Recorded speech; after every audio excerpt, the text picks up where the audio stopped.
나는 땡긴다. 나의 반쪽은 너무나 외식을 좋아한다. 나는 집밥을 좋아하고 내가 직접 만든 건강한 음식을 좋아하는데 남편이 외식을 너무 좋아하기 때문에 어쩔 수 없이 따라 나간다. 그날도 그런 날이었다. 나는 조금 더 건강한 것을 먹길 원했지만 반쪽은 삼겹살을 너무 좋아해서 삼겹살 집을 가기 원했다. 그래서 나는 운동하다가 봐두었던 새로운 삼겹살 집을 같이 갔고 그리고 그날 즐겁게 먹고 돌아왔다. 하지만 나에게 모든 음식이 너무나 간이 세고 짜고 매워서 좀 힘들었다. 그리고 나서 나는 다음날 그만 일어나지 못할 만큼 몸이 아팠다. 위가 너무 쓰라렸고 몸에 기운이 없었고 매우 힘들었다. 그리고 나서도 며칠 뒤에 우리는 밀키트를 사서 먹게 되었다. 밀키트 값이 세일을 하고 있어서 내가 욕심이 나서 준비한 것이었다. 그리고 우리는 맛있게 끓여 먹었는데 역시 다음날도 나는 아팠다. 밀키트도 몸에 좋지 않다는 것을 내 몸으로 확인하는 순간이었다. 하지만 내 반쪽은 삼겹살을 먹은 날도 밀키트를 먹은 날도 멀쩡했다. 그리고 하나도 이상하거나 아프지 않았는데 나 혼자 너무 몸이 아팠다. 오늘도 반쪽은 떡볶이에 튀김, 순대를 너무 먹고 싶다고 했고 강하게 당긴다고 하였다. 그런데 나는 밀가루와 설탕과 나쁜 기름과 튀김을 먹지 않는 훈련을 하고 있었기 때문에 조금도 그 음식들을 먹을 수가 없다고 하였다. 그래서 남편은 내게 맞춰주느라 같이 한식을 먹으러 갔고 먹고서 내 몸 상태는 좋았던 것 같다. 내 반쪽은 나에게 몇 년 전만 해도 나는 어떤 음식이든 먹을 수 있었고 어떤 여러 음식점을 도장 깨기 하며 먹었는데 몸에 아무 이상이 없었다고 이야기했다. 하지만 이제는 폐경이 되어서 어떤 음식도 잘 먹을 수 없는 몸이 된 것 같다. 그렇게 남편은 이야기했다. 결국 여자는 나이가 들면서 몸이 전혀 다른 몸으로 바뀌는 것이다.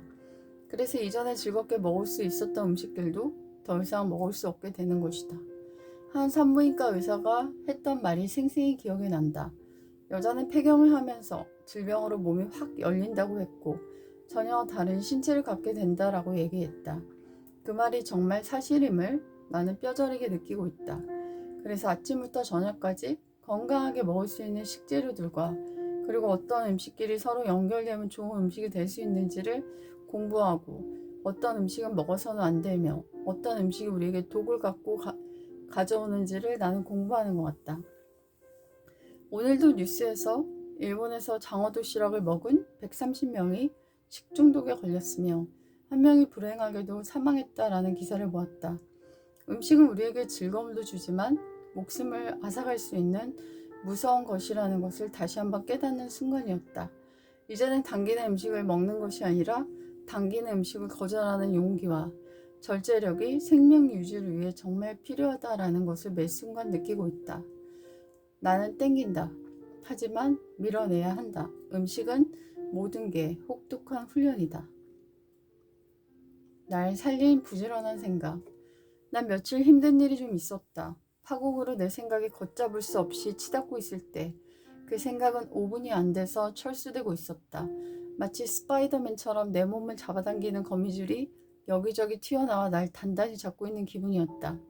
내가 늘 부르던 멋진 가사의 노래와 문장들은 거침없이 튀어져 나와서 내 몸을 얼기설게 엮기 시작했고 나락으로 치닫던 생각에서 분리돼 내 감정과 생각에서 벗어나 즐거운 생각에 잠겨들고 있었다.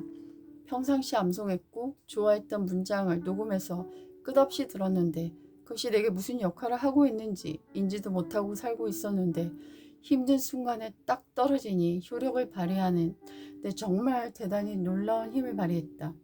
아침에도 낮에도 밤에도 암송해서 이제 루틴이 된 좋은 문장들이 나를 웅덩이에서 끄집어내는 것을 경험하면서 이 유익을 나만 누릴 게 아니라 같이 누리고 싶다는 생각이 들었다. 누군가 내 울림 노트를 보고 그 글들을 한 책에서 얻었냐고 물었다. 아니다. 여러 책, 여러 강연, 누군가의 소통, 영상이나 메일의 경험 속에서 내 마음에 빛과 같이 섬광처럼 스쳤던 울림을 쓴 글들이었다. 그 글을 언젠가 책으로 써서 누군가도 나락에서 구출되는 생명줄이 되었으면 좋겠다. 간 나온 제품입니다. 내가 자주 들렸던 집이 있는데 그 가게는 홍보를 너무 과하게 했다. 너무 부담스러운 그 소리들을 안 들을 수 없을까 고민하다 말을 할까? 쪽지를 쓸까? 하다가 그냥 아무 말도 안 했다. 내 반쪽이 이런 말을 했기 때문이다. 얼마나 힘들면 그러겠어. 잘 되면 그렇게까지 하겠어? 그 말을 듣고 일부러 현금을 가져가서 사주곤 했다. 잔돈이 생기는 게 귀찮았지만 조금이라도 도와주고 싶었기 때문이다. 썰밀 나튀를 실천하면서 노 설탕, 노 밀가루, 노 나쁜 기름, 노 튀김. 그 가게를 안 가게 되었다. 꽤 오래 안 갔다. 그리고 그 가게 앞에서 폐업 현수막을 보게 되었다. 그때 그 소리는 이런 말이었구나. 살려주세요. 망하지 않게 도와주세요. 제발 일할 수 있게 해주세요. 그때 그 말을 1차원적으로 해석한 것이 미안했다. 어느 가게가 절박하게 홍보한다면 광고쟁이라고 신고하거나 너무 미워하지 말길 바란다. 그 사람은 지금 사투 중일지 모른다. 10,000원의 무게?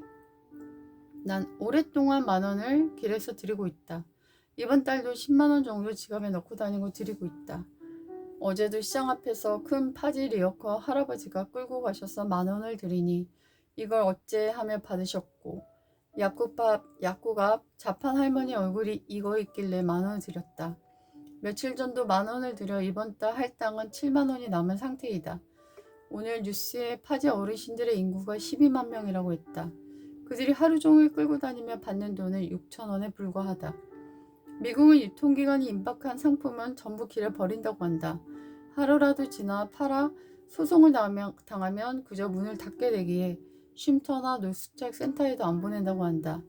거기에서도 유통기간이 지난 걸 소송한 노숙자에게 엄청난 배상을 한 판례가 있어 그냥 버린다고 한다. 그래서 길에서 음식을 쉽게 발견할 수 있다고 하는데 그래서 굶는 사람이 없다고 한다.